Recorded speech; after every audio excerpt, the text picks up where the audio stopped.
व्योम TV talk show एक ऐसा कार्यक्रम है कि व्योम टीवी के माध्यम से हम अपनी बातों को रख सकते हैं। इसके लिए हम व्योम टीवी का बहुत आभार प्रकट करते हैं, क्योंकि हमारा बात कौन सुनेगा, हम जैसे लोगों का बात कौन सुनेगा।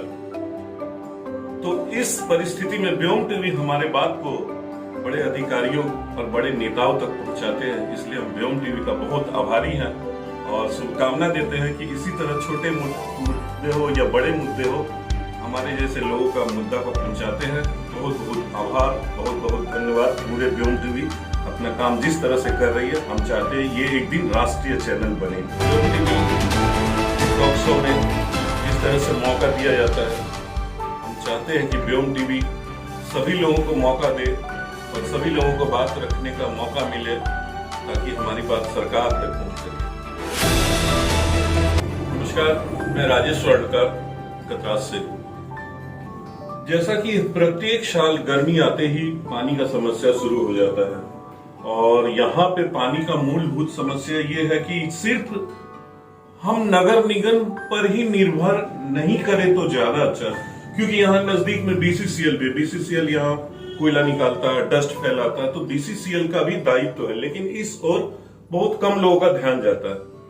जबकि बीसीसीएल को भी ध्यान देना चाहिए। यहाँ के जनप्रतिनिधि हो, जो समाज से जुड़े लोग हैं, उन सभी लोगों को बीसीसीएल से भी मांग करना चाहिए, बीसीसीएल के खिलाफ भी आंदोलन करना चाहिए, क्योंकि किसी भी चीज के लिए दोषी सिर्फ एक व्यक्ति नहीं है, एक विभाग नहीं है। नगर निगम तो अभी बना है, ये 2010 से, और बीसीसीएल सालों साल से है। बीसीसीएल यहाँ पे कोयला निकालता है, डस्ट फैलाता है, उस जगह को एक तो भरता भी नहीं है जो भरना चाहिए। तो बीसीसीएल पानी क्यों नहीं देगा? ऐसे भी बीसीसीएल के दायरे में जितना एरिया आता है उसको पानी, बिजली सब देना चाहिए। यहाँ तो बिजली भी नहीं दे रहा। इसलिए हम बहुत जल्द बीसीसीएल के खिलाफ आंदोलन करेंगे। उसके बाद समाज में एक शिक्षा बहुत बड़ा मुद्दा है। अगर आप किसी विषय में चाहेंगे कि तरक्की हो, विकास हो, तो वहां पे शिक्षा का सबसे, शिक्षा का मतलब हम किसी को दोष नहीं ठहरा रहे हैं कि स्कूल में नहीं हो रहा शिक्षा, लेकिन हाँ, शिक्षा महंगा हो चुका है। इतना महंगा हो चुका है कि एक आम आदमी से पहुंच के बाहर हो गया है। आप देखिएगा कभी भी कि हर कोई चाहता है कि हम प्राइवेट स्कूल में ही पढ़ाएं, लेकिन क्यों सरकारी स्कूल में क्यों नहीं पढ़ाएं? जब आप सरकारी स्कूल में नहीं पढ़ाएंगे तो महंगा तो होगा ही। हम लोग प्रयास ही नहीं करते कि सरकारी विद्यालय में पढ़ाएं। और यहाँ के जो भी जनप्रतिनिधि हो, समाज सेवी हो, अधिकारी हो, शिक्षा विभाग के अधिकारी हो, अगर ये लोग इस बात को पहल करेंगे कि नहीं आप सरकारी विद्यालय में पढ़ाइए, तो क्या होगा? सभी लोग जाएंगे स्कूल में, चेक करेंगे, जांच करेंगे, तो शिक्षा में सुधार हो सकता है। और जब शिक्षा में सुधार होगा तो निश्चित रूप से विकास होगी। मूलभूत सुविधा वार्ड नंबर 1 का बात करते हैं। मूलभूत सुविधा क्या है? बहुत लोगों को देखिएगा, गरीब है, उनको पेंशन चाहिए, विधवा पेंशन चाहिए, वृद्धा पेंशन चाहिए, विकलांग पेंशन चाहिए, छात्रवृत्ति चाहिए। तो उन सब के लिए जरूरत पड़ता है सिग्नेचर का।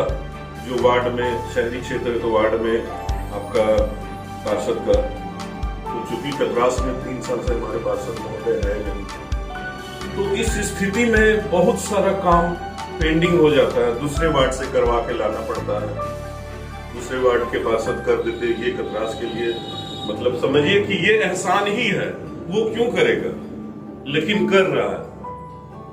फिर से हम आते हैं नगर निगम में। जैसा वार्ड नंबर 1, 2, 3, 4 पहले कतरास में ही बनता था, मृत्यु प्रमाण पत्र हो या जन्म प्रमाण पत्र, अभी धनबाद कर दिया गया।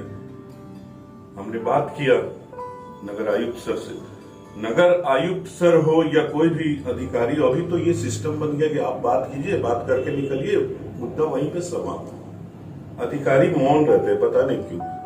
जबकि यही कतरास में जब बनता था तो कितना सुविधा होता था। आप एक आदमी, सिर्फ एक आदमी को आप देखिए कि कोई गरीब आदमी है, उसको, उसके यहाँ कोई मृत्यु हो गया, तो समझिए प्रमाण पत्र बनवाना, उनको मृत्यु प्रमाण पत्र, उसको धनबाद जाना होगा। धनबाद जाने का कितना बार जाना होगा ये भी समझ में नहीं आता।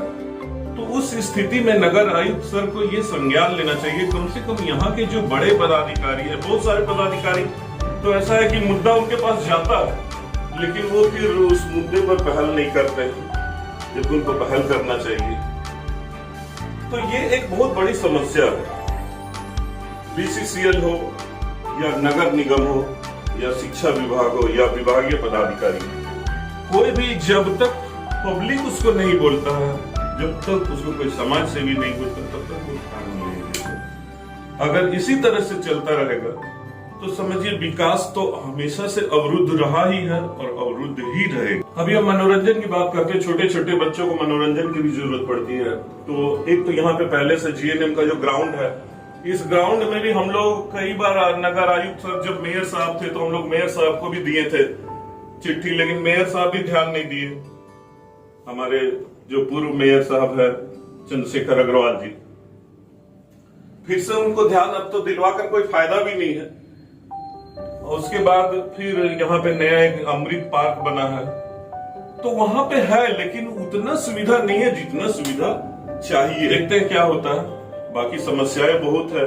बाकी सभी मीडिया वालों से हम निवेदन करेंगे कि मुद्दा को रखे, जोर शोर से उठाए। अब तो सब कुछ हम लोग कितना भी कह लें, लेकिन मीडिया वाले जब तक नहीं चाहेंगे तब तक कोई बात पर सुनवाई नहीं होता। अभी 2000 साल में एक साथ 3 राज्य अलग हुआ, झारखंड, उत्तराखंड और आपका छत्तीसगढ़।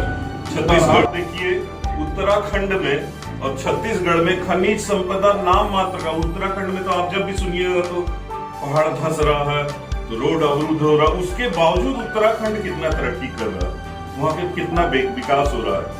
लेकिन झारखंड बनने के बाद जितना तरक्की, अभी तो ये मुंबई और दिल्ली और बेंगलोर की तरह यहाँ पे होना चाहिए। लेकिन अफसोस की बात है कि यहाँ के जनप्रतिनिधि उतना कर नहीं पाए। पता नहीं क्या सोचते हैं, जब जीतते हैं तो उनको जिस तरह से करना चाहिए, इतना खनिज संपदा है, किसी चीज की कमी नहीं है, फिर भी कर नहीं पाएंगे। बहुत अफसोस हमारे लिए। राज्य में जो भी मुख्यमंत्री रहेंगे वो पूरे जनता का मुख्यमंत्री है। इसलिए मैं निवेदन करता हूं, मुख्यमंत्री हो, गृह मंत्री हो, जो भी मंत्री हो, अभी भी समय है, समय बहुत बीता नहीं है। राज्य के विकास पर ध्यान दिया जाए। इतनी खनिज संपदा है, बिक रहा है, बहुत जगह लूट रहा है।